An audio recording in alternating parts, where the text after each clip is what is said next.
Quick question before we start. Have you ever had one simple task to do? You know exactly what it is, you know how to do it. It will take maybe 10 minutes. And yet you open your laptop, stare at the screen, check your emails, rearrange your desk, drink some water, maybe Google something completely unrelated, and somehow an hour later you still haven't started? Yeah, then you're in the right place.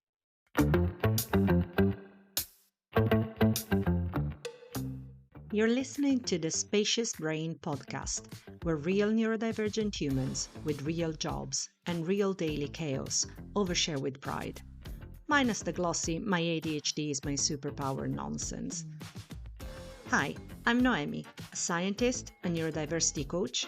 Yes, someone who will absolutely derail into a story from when I was 12 because I'm ADHD and tangents are my love language.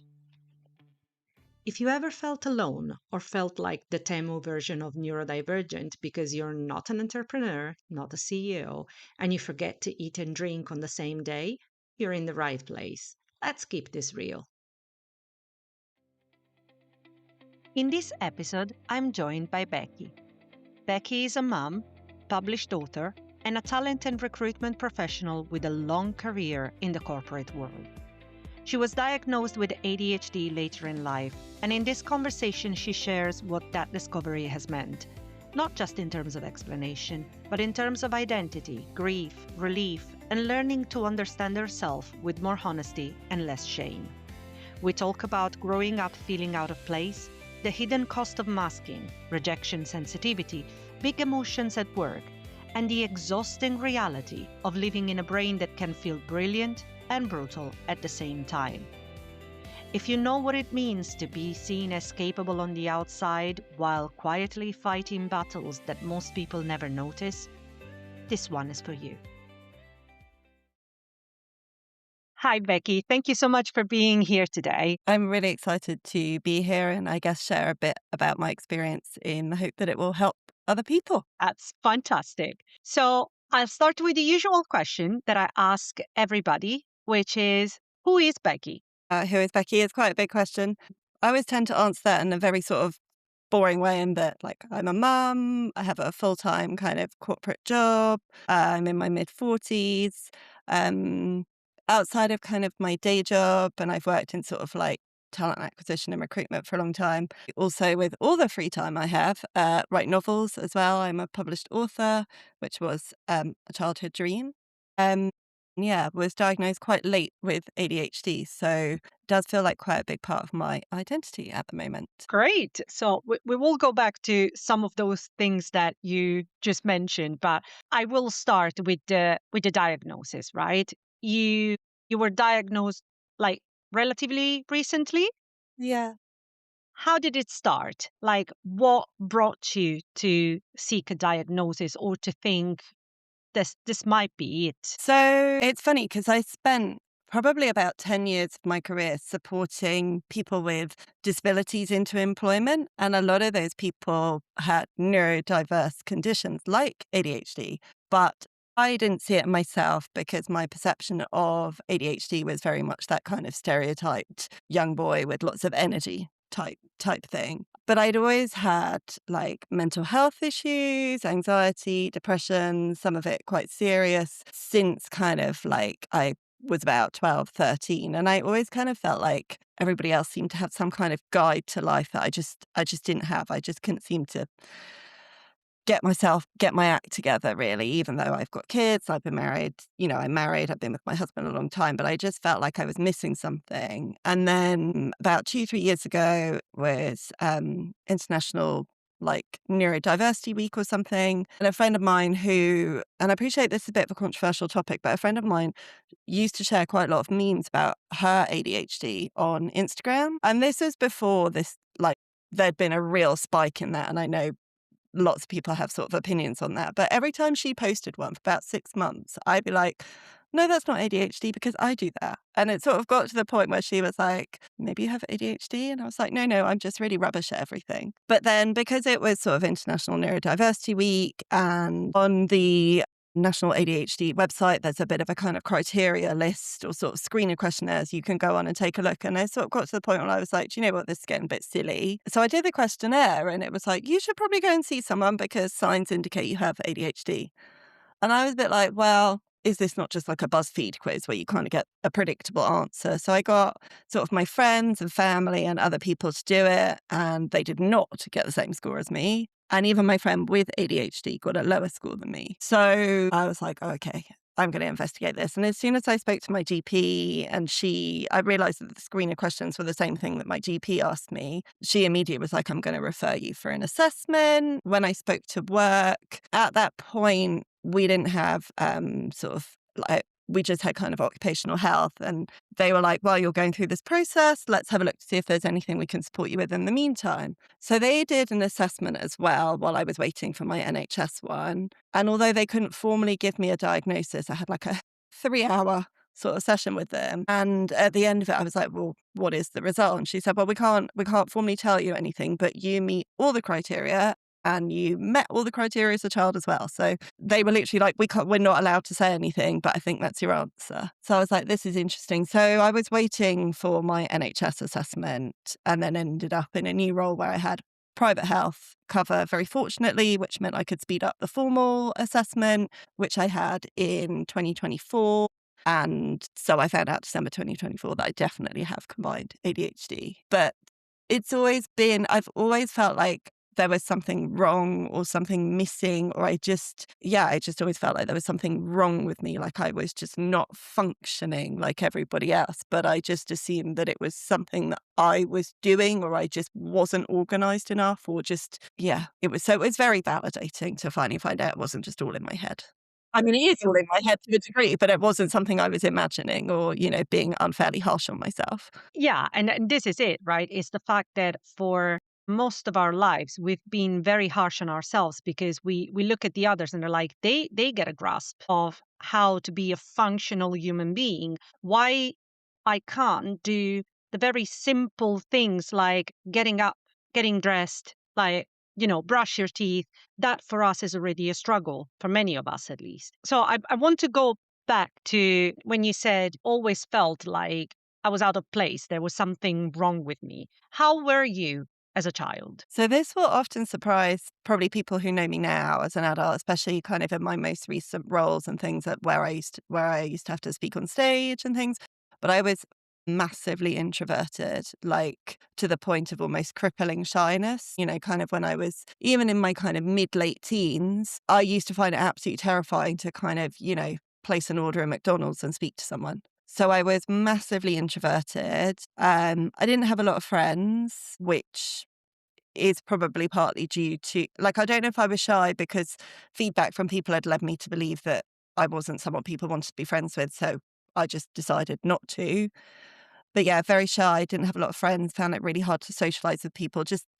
I found it really hard to kind of understand what I needed to do to have friends. And I did have quite a lot of severe bullying for almost the entirety of my schooling. So all of secondary school and a good few years in primary school. And by that, I mean, like, I was completely ostracized by my peers.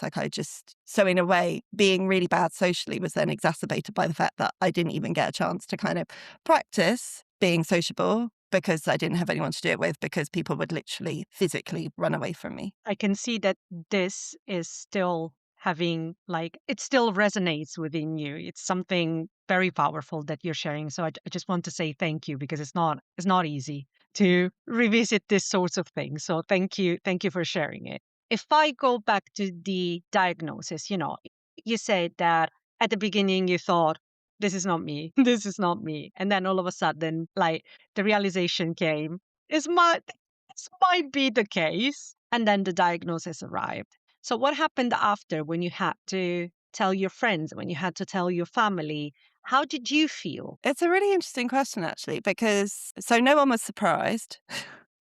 When I was doing the kind of online criteria thing that I mentioned on the ADHD website, I sent it to a few people and relatives who knew me really well. And a couple of them, as they were filling it in, were like, this is you, literally, on a piece of paper, like all of these things.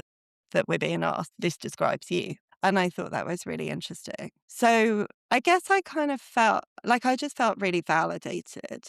I think it wouldn't have really mattered what the kind of label was. Like for me, something I've really realized over the last couple of years, and particularly while the increase in ADHD diagnoses has been very prevalent in the media with, various kind of people having different opinions on why or why that may not be. For me, it was less about a label and more about a reason and understanding myself so that I felt like I had more control back about, okay, if I can or can't do something, this is why. So at least then I have options to then decide, okay, well, I am struggling to, I don't know, get started on a project at work because it's not very dopamine boosting because frankly, it just looks really boring and I don't want to do it and it's not my hyper focus topic. But knowing that almost helped me understand, okay, but you actually have to do it. There is a part of your brain that is a reason why you don't want to do that. So how can you kind of gamify it? How can you put things into that or find a way to structure the activity that,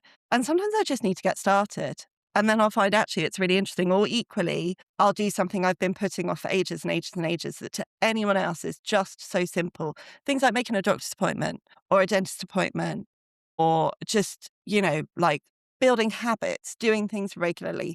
Other people seem to just write a to-do list and then just do it. Whereas I have to like bribe and cajole myself into doing these things. And when they are really simple, quick things, obviously there's a real boost afterwards that like I did it.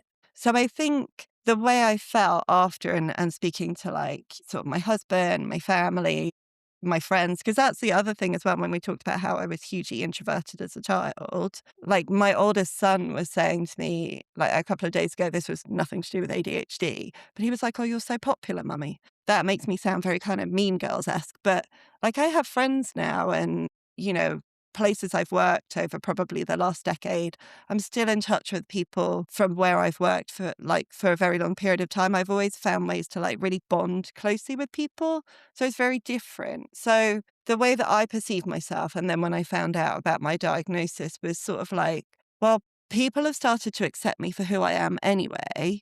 And I guess it's almost like me accepting who I am. I remember when I had that occupational health session and then having calls with like my close team afterwards who knew that I was going through it. And this was right after COVID. So I was very, very close to the team that I worked with at that point because, we were all working from home in the roles that we did. So we'd really bonded. And I remember like repeatedly apologizing to them, like, oh, I interrupt and I talk too much and I get really excited. And now I know why. And I'm just so sorry. And they were like, yeah, but someone actually said to me, like, because I was very good at my job, actually, wouldn't it be great? And it's kind of a sort of, some people aren't always comfortable with this compliment, but he was like, it would almost be like great if everyone had ADHD if they were as good as you at your job. And almost every day I wish I didn't have ADHD, which might be something to come on to, but it just made me see from an external kind of unbiased perspective. This wasn't a close friend. This was someone who was in a managerial position that was above me. Made me see that the things I'm very conscious of about myself that I now can attribute to ADHD and that I kind of cringe a bit inside when I know I'm doing them and can't stop them. I'm kind of hyper aware of them.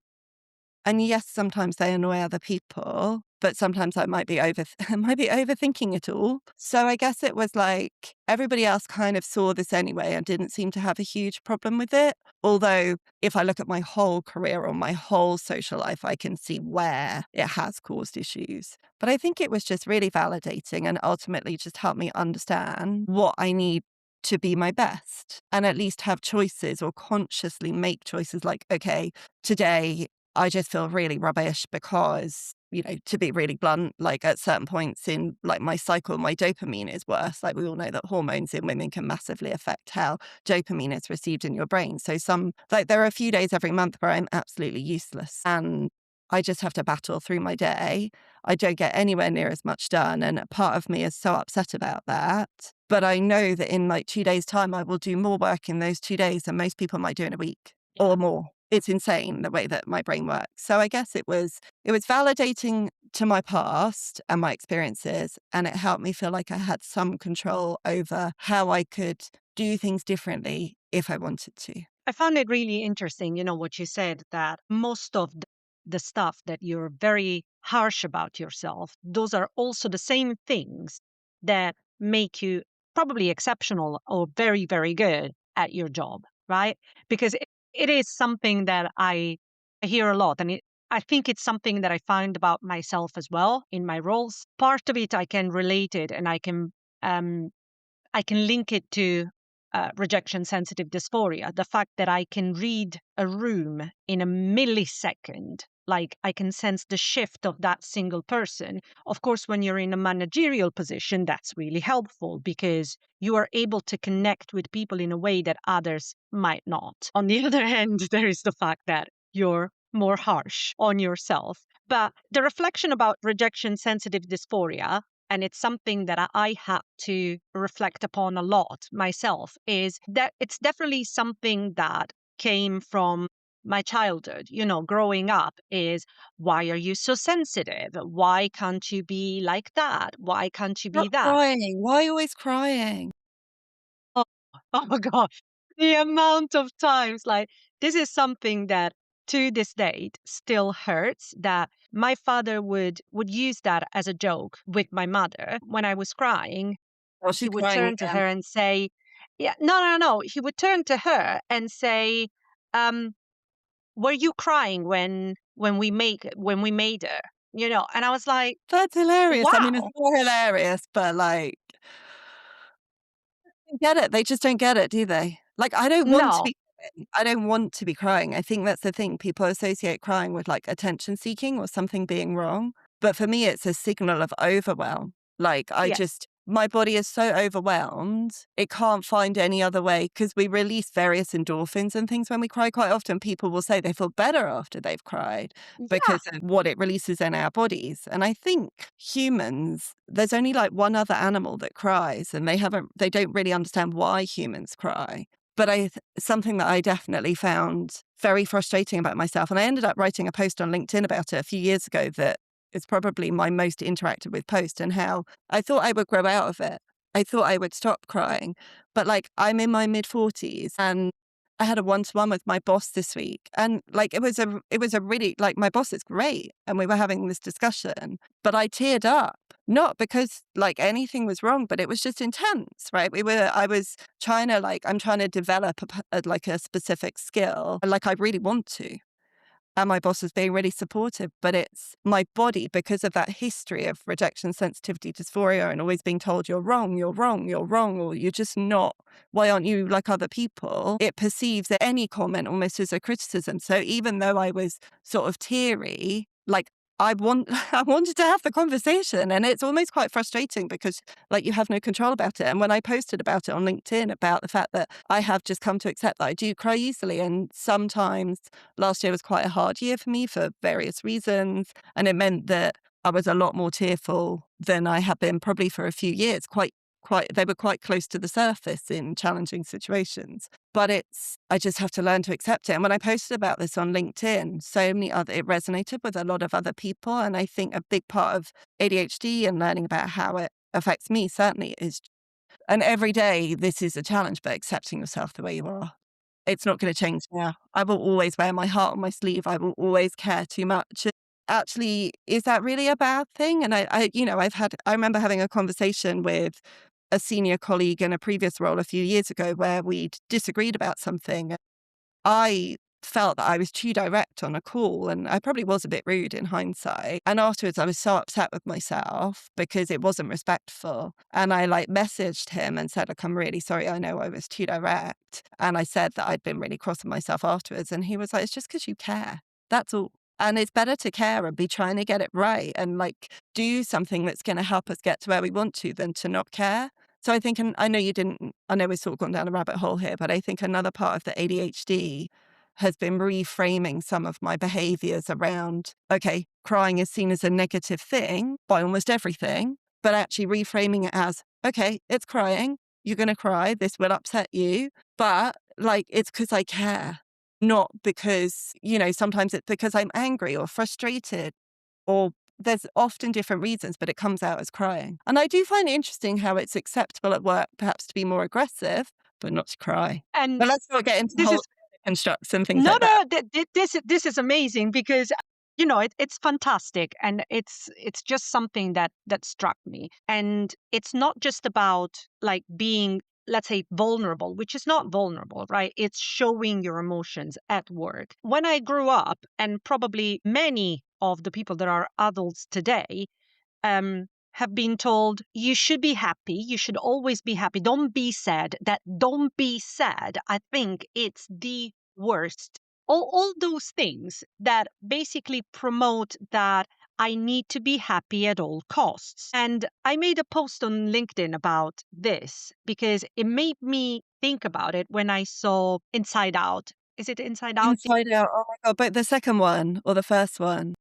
The first one was even better, because what I thought when I saw that, it explains very clearly the fact that you try to be happy at all costs, but sometimes the moment when you're sad, when you embrace that emotion, it's the most powerful one. It's the thing that leaves the space to all the good experience to flow in. And this is it, right? It's the fact that we are able to, let's rephrase it, we are unable to control ourselves, so all of our emotions are always on the front. At It least feel, yeah, they're this very is close how I to feel. the surface. Like I remember saying Yes. to my husband, observed this quite early on. We've been together for like over 20 years, and I said this to my boss, my current boss, a couple of months ago because he's quite a recent manager.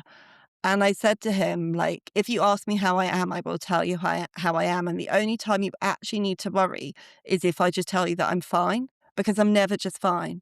I'm either really happy, I'm really excited, like I've gone down a rabbit hole with some data or something, or, I'll be bouncing off the walls because I'm so excited to do something, or I'll be frustrated and I want to talk about it and figure out how I can like resolve it, or I'll be really upset.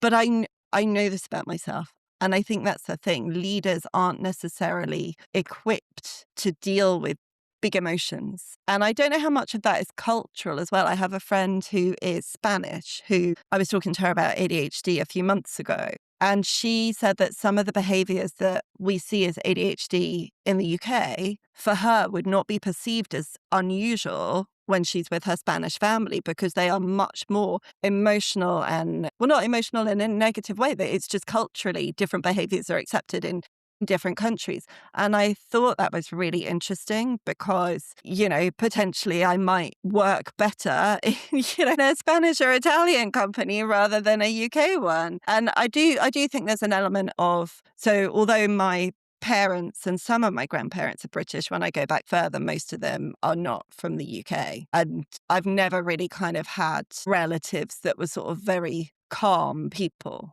So going back to like the managerial point and emotions and at work and also kind of socially, I think that whole big emotions piece is something that people find uncomfortable. But I sometimes think that's a reflection on themselves or society. Whereas when you know yourself well, and I think a lot of people, once they're diagnosed with ADHD, do sort of start to understand themselves a lot better. I know, for example, that every time I have like my annual review, or even sometimes like a one-to-one with my manager, my like current manager is lovely. It's hardwired into me to dread it. And this is like 20 years of, there isn't a single like personal incident. It's just like learned behavior. And now I've kind of learned that like I have to just go through that. So if I get feedback and, sometimes feedback is like, here's how things need to improve. Everyone has, strengths and weaknesses, or however you want to frame it. And what I've learned is like, I'm going to be upset. I'm going to be mad at myself. I'm going to feel defense. I'm going to feel these things. And you have to go through it. There's no way to avoid it. So I try and put off that feeling, or try and find a way to not have to deal with it, to just jump straight to the learning. And now I've learned that like, it's okay. You're going to be upset. If you need to cry, go listen to music, watch a film, like process it, because then I can just get to the bit I actually want to get to. And a bit like the example I gave of my kind of one-to-one this week where I was upset. Like, it's frustrating to be upset because I just want to like put my learnings into place. But now I know there is no shortcut. So I let myself be upset. But I think that that's a learning process I had to go through. That might not work for other people, neurodivergent or not. But I also think it goes to a broader piece around leadership and management at work, potentially which is impacted by the society or particular social norms in different countries. So, even like talking about this with you now, it's almost like, are there gaps for leadership where you see a lot about, people needing to be upskilled about having neurodivergent people in the workplace. And sometimes that frustrates me because it's not about a label. It's about how can we all just learn to give as much of our best selves as we can or be understood better to deliver better rather than labels or not. I had like some ADHD coaching after my occupational health assessment. And some of it was really around executive function and like taking notes in meetings and pretty much all the advice they gave me. I was like, this is really helpful for me, but this is helpful for everyone. This is not ADHD specific. So I will often ask for an agenda for any meeting I'm invited to. And I think sometimes that annoys people, or maybe I'm overthinking. But I'm not asking for an agenda because I'm assuming the other person is trying to waste my time. I'm asking for an agenda so I don't just babble on about something that is just not relevant for like 20 minutes. I'm trying to control myself, not them. But it Yeah. makes better use of our time. No one wants to be on meetings they don't have to be on, right? So I Yeah. think, I can't remember even the point I was trying to make. But yeah, a lot of the stuff that I've learned about the big emotions and rejection, sensitivity, dysphoria in the workplace specifically more goes back to how we show up at work so that we can be enabled to give of our best at work, which ultimately is going to make any company more productive, right? That's what a business wants. Mhm. It's people to, ultimately make it some money. So Yes. I find it a little weird when people sort of see it as like this fluffy well-being thing or a neurodivergent thing. And really it's about how can I just get the best out of my employees? Yeah. I think that whole like little word vomit, that was a very, very good example of like how my brain works. Which is brilliant. For me, it feels like my own brain. So for me, it's calming because it's like, okay, there is something out there It's that not just feels you. like inside my head. So it's amazing. But I think what I've noticed is that since your diagnosis, you had this big journey of rediscovering yourself and accepting all of the things that have pushed you down for so many years. What helped the most? Something that I've realized when we've been talking already, it makes it seem like, okay, all these things were wrong. And then I got my diagnosis and now it's like a happy ever after.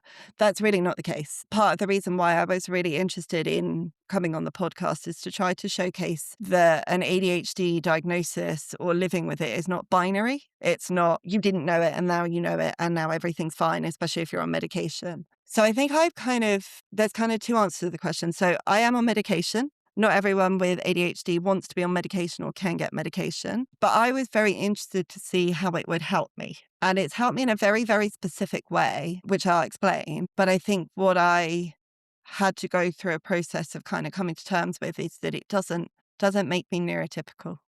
And I guess sounds a bit stupid saying it like that, but I guess I don't think I consciously thought it, but I kind of thought it would be a bit like, if you've got a headache and you take a paracetamol. It works in a very specific way and helps me in a very specific way, but about 50 to 70% of my ADHD symptoms it can't touch.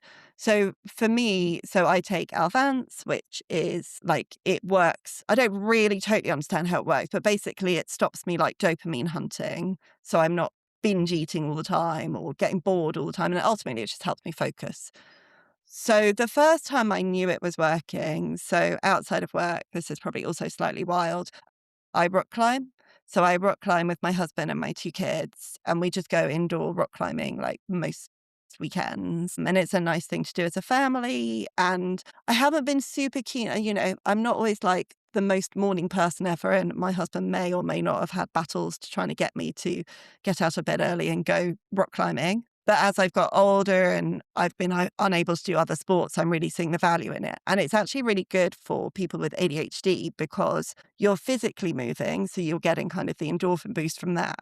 But rock climbing is like a puzzle that your body has to solve. So you also get the boost mentally. And I've been rock climbing off and on since 2009. I had various breaks when I was pregnant and had my kids and stuff. But I've been climbing pretty regularly for about the last maybe 3 years. And there are different levels of climbing. And there's a particular type of climbing where instead of this will probably not make a lot of sense to anyone unless you're a rock climber, but I'll try and explain it. Instead of the rope being above you, which is much safer, you take the rope with you as you go up the wall and clip it into little clips. Because obviously when you go rock climbing outside, there are no ropes above you. You have to take it with you. And we rock climb outside as well. So it's a more advanced level of climbing. And if anyone who listens to this ever been to a climbing wall, they'll know this. But climbing walls are very noisy. They tend to be built in like ex-warehouses or like old barns. So it's incredibly noisy. They're not particularly well sound insulated because it's an old warehouse or something. There's no reason for it to be insulated. There's a lot of people, there's a lot of colours because climbing walls are very brightly coloured. So yeah, very noisy. There's lots of distractions, basically, is what I'm trying to say here. Sensory hell. Yeah, lots of sensory hell. Although ironically, rock climbing is actually very popular with neurodivergent people. So there does seem to be, and this is anecdote rather than any data I've seen, but there does seem to be a trend where people who are autistic or have ADHD seem to really enjoy rock climbing. But yes, it can be a bit sensory hell. And I think particularly if you have ADHD, I really struggle to focus on my climbing. So last February, I started my medication and I've been on it for about 3 or 4 weeks and hadn't really noticed much other than it had changed my appetite a bit. So I wasn't like binge eating as much. And then I remember I did what's called this more advanced type of climbing. It's called lead climbing for the first time in probably 10 years because my kids were doing it. So I was like, well, I better learn how to do it. And I remember getting on the wall and I'd taken my meds and everything just dropped away. It was like the volume turned down and the colors it was like the world turned itself down a bit.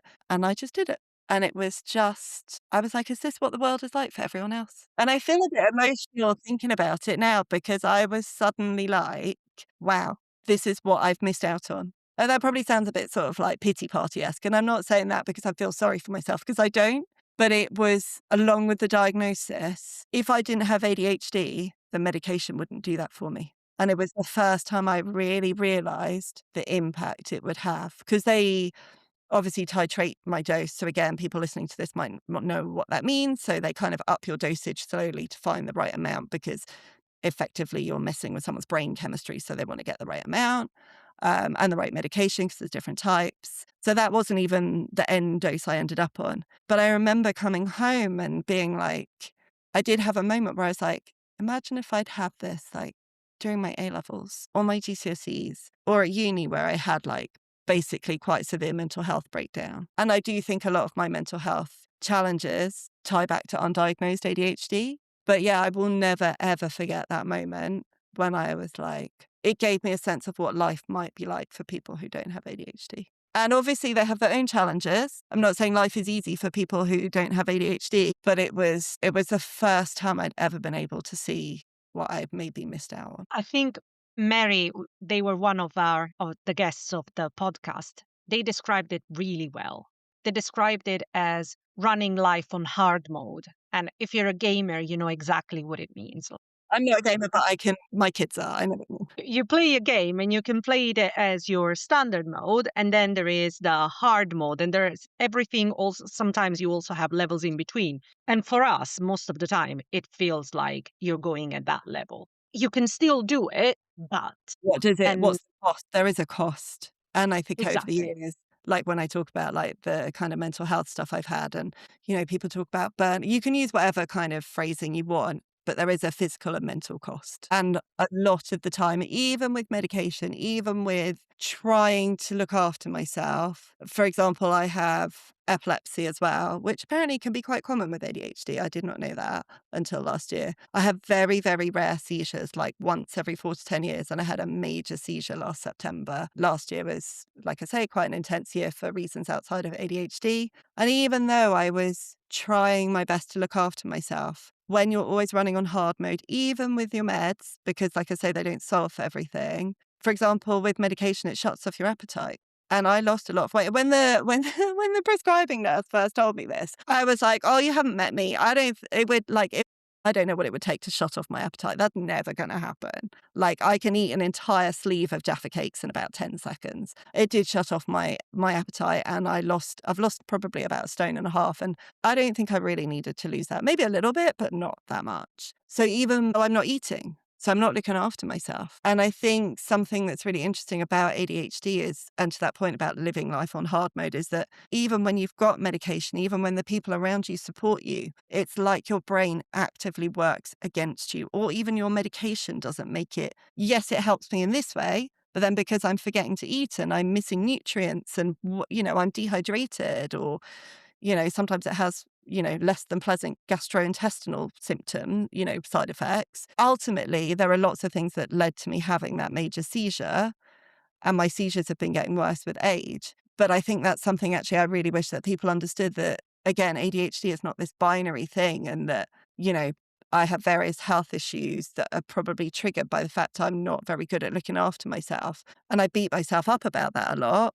But again, it's living life on hard mode. Your brain just doesn't want to do the stuff that is easy for other people to do. And I'm sure there are people listening to this thinking, don't be so pathetic. It's like, I don't want to be like this, and I'm doing my best to fight against my brain, but it's hardwired into you. Like, it is literal brain chemistry. So it's really interesting, that kind of hard mode thing. And how do you support yourself on those days when everything feels hard? When, the medication is helping, but not helping as much as you would want to. And when maybe there are the hormones that are playing a role, or maybe something happens at work that throws you off from your plans. How do you regulate? I'm not very good at it, in all honesty. I think this is exactly to the point I was sort of saying about the medication. I realized pretty quickly that so the thing it's done for me at work is, like, I have an idea. I used to get ideas, but I'd be unable to put them on paper and articulate them in a way that would make sense to someone. Because my brain tends to start in the middle. As you might have noticed from this conversation, it doesn't start in a nice, logical beginning, middle, end type way. So I've definitely seen over the last year the way that I structure my thought process, the way that I do activities at work. Like, it's incredible. And I'm so pleased with that, because I think it's really helped me.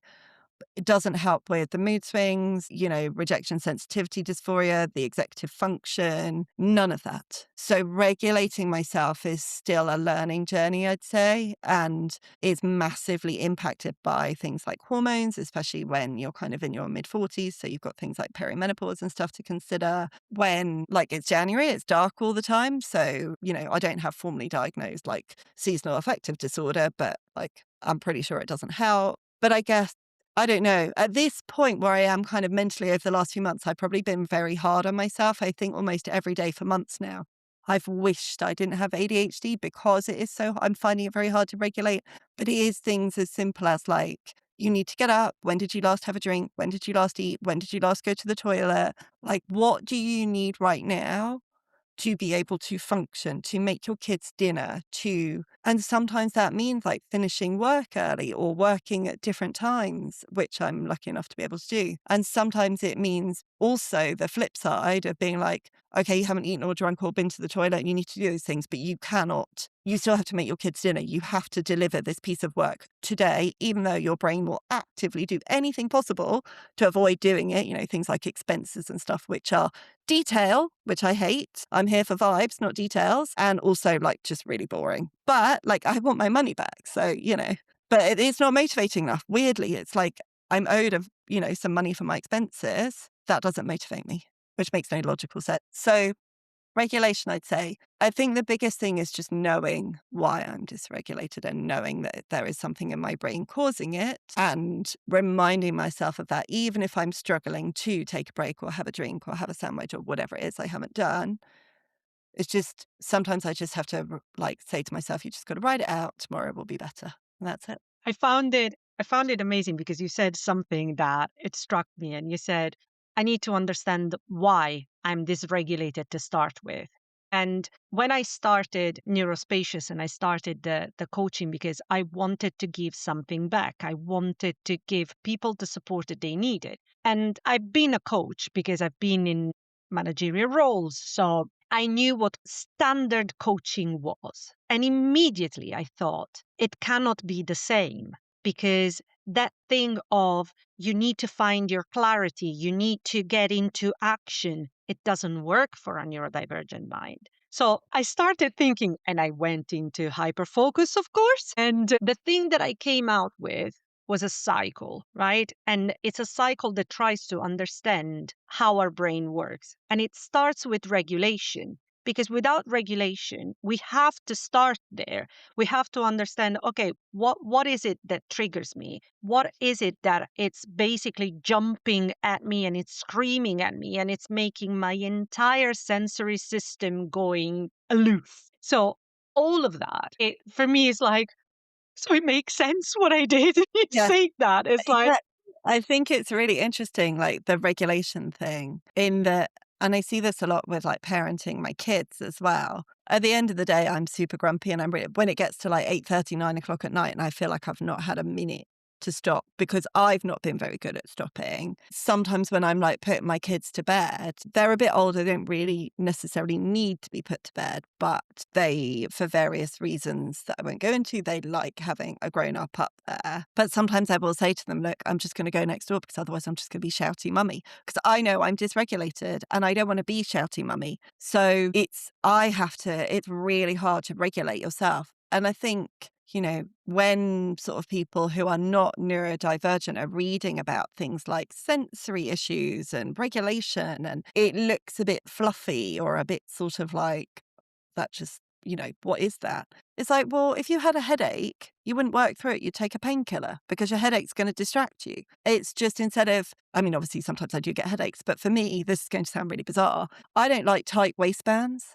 They're really distracting. So pretty much all the clothes I have for work, I don't have any tight waistbands because otherwise I will sit in a meeting and all I'd be thinking about is how uncomfortable my waistband is. And that's no different from having a headache. So I think sometimes people miss the point around regulation and what's needed because it's not really specific to neurodivergent people. It's like if something is distracting you and you can control that, why would you not?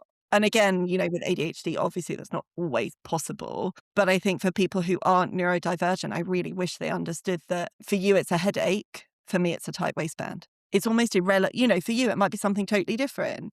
It's almost irrelevant what it is and whether you need to attach like a diagnosis to it. But again, it goes back to what do I need right now to be able to function better and to learn.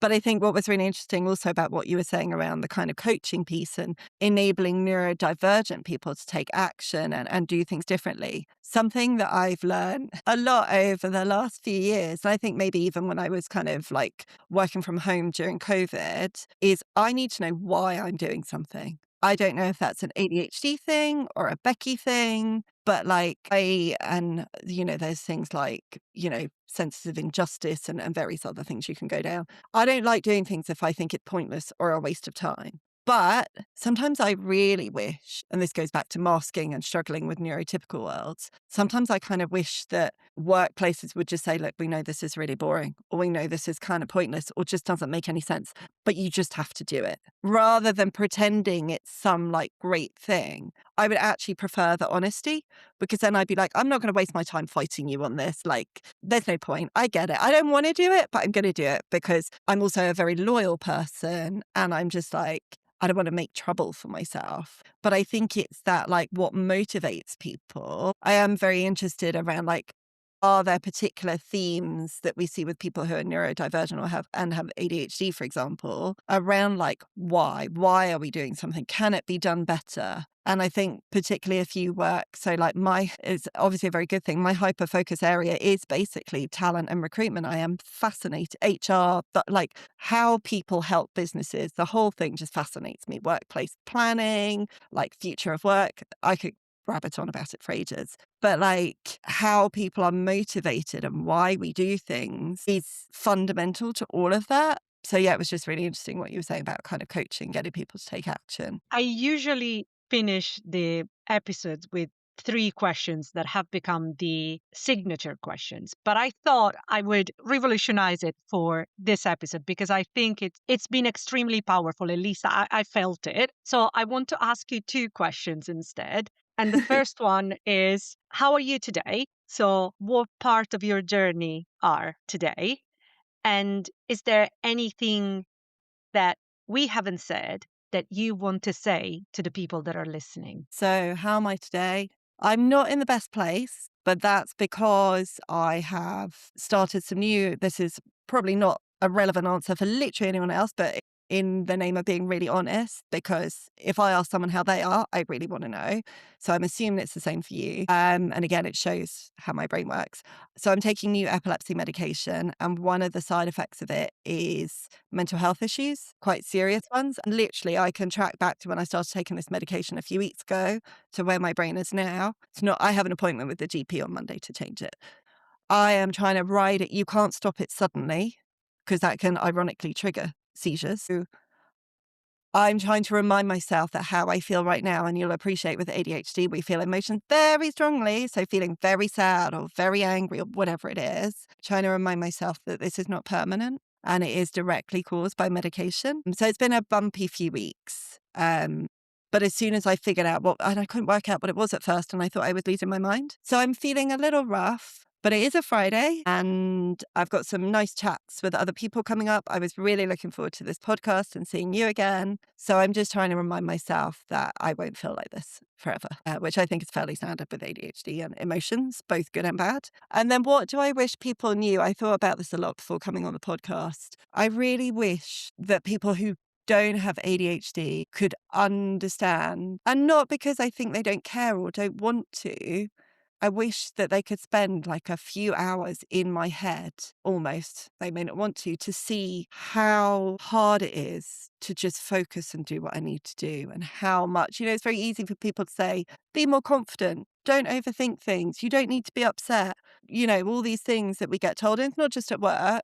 I wish they could understand that I don't want to react like this. I don't want to be disorganized. I don't want to have the less positive side effects of ADHD. And when I see the reporting in the news about, giving the implication that people want an ADHD diagnosis, if you want to be diagnosed with ADHD and you don't have it, trust me, you don't want ADHD. Yes, there's the whole superpower narrative. And I feel like maybe I've not been super positive about ADHD on this podcast episode.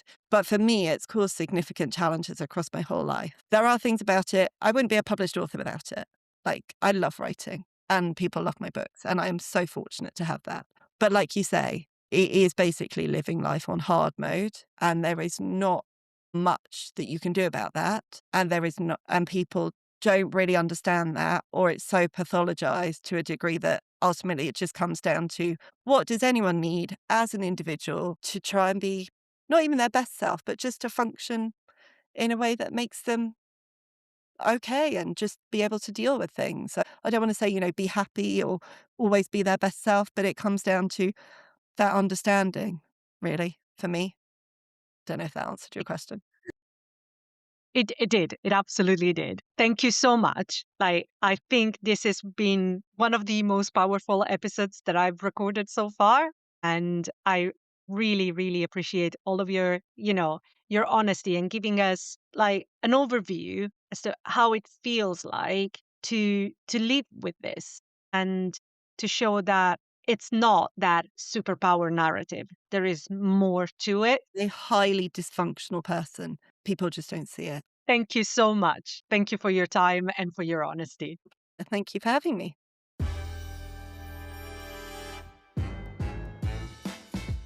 The Spacious Brain Podcast will come back soon with a new episode and new stories to share. So stay tuned and follow me now, before you forget.